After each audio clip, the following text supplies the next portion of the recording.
as we continue with as the NBA turns, the season is kind of winding down to this point where we're starting to look at basically the look of the playoffs and where the teams are going to land in this NBA Armageddon. And we're looking at the Atlanta Hawks. The number 4 seed, and shame to say, 26-24 gets you a 4th seed in the East Coast, but it is what it is in the Eastern Conference. Since the change of coaching, I tell you what, it has been a good transition for the squad. They have some injuries. The guy that's going to have to be re-signed because they didn't trade him, John Collins, and we know Mr. DeAndre Hunter is injured. It did not change a thing for that team, as well as Cam Reddish. Man, it didn't change a thing. They're still winning, all right? You know why? This team is slept on. At the end of the day, when I look at the Atlanta Hawks and what they bring to the table, they have so much going for them right now with young talent. They're not a team that I think will benefit from the draft because they have all the pieces. Let me tell you about, we talked about the Denver Nuggets and all the moves they've made. But if you look at this team, outside of Nikola Jokic, a similar type of affair. Let me tell you why. Jamal Murray, Trae Young, similar type of high output scorers. They just added on Lou Williams to the game to make it even more painful for teams to guard. Not only that, they got Bojan Bogdanovic at the shooting guard position, acquired from the Sacramento Kings. And then they got some up-and-coming guys, right? These guys that you're not thinking about.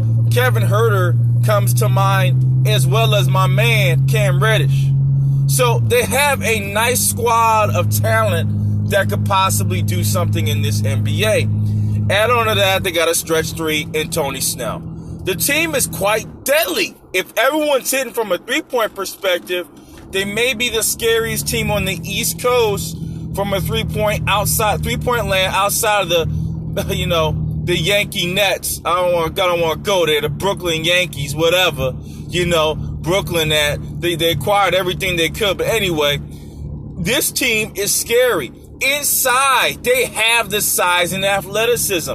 Remember, they got Okongwu from USC. He's not even playing. Clint Capella, right? Bruno Fernando.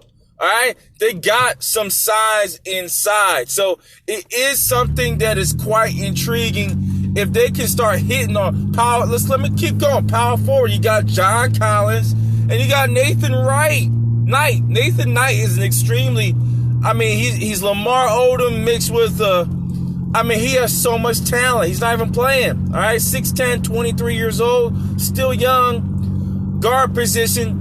You bring in Lou Williams, but you got Skylar Mays off the bench who could possibly develop into a strong man guard for defense. Guess what? Small forward.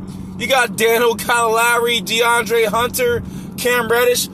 I'm going to say here, if these guys can mature quick enough, the Atlanta Hawks may be one of the scariest unknown teams in the East Coast. Do not be surprised to see this team continue to go out and win and possibly reach their goal of getting past the second round. Do not be surprised. I would love to see Chris Dunn come back from a defensive perspective. But from all cylinders, there's no doubt about it. From a talent perspective, beware the Hawks. I don't see a team on the East Coast from a young talent perspective that could really match these guys. They got vets, you got Butler and the Heat, and you got teams with great number of vets. But young talent-wise, whoo, they can pull it together. Mr. Dale, Mr. Ellis is over there coaching, McMillan's coaching. If they can put it together, watch out. I didn't even mention Solomon Hill, the good vet. Watch out for the Atlanta Hawks. They're a team to come. I'm out of here. Step back, kid. Just put it in perspective. Yeah, Atlanta. ATL, I'm out.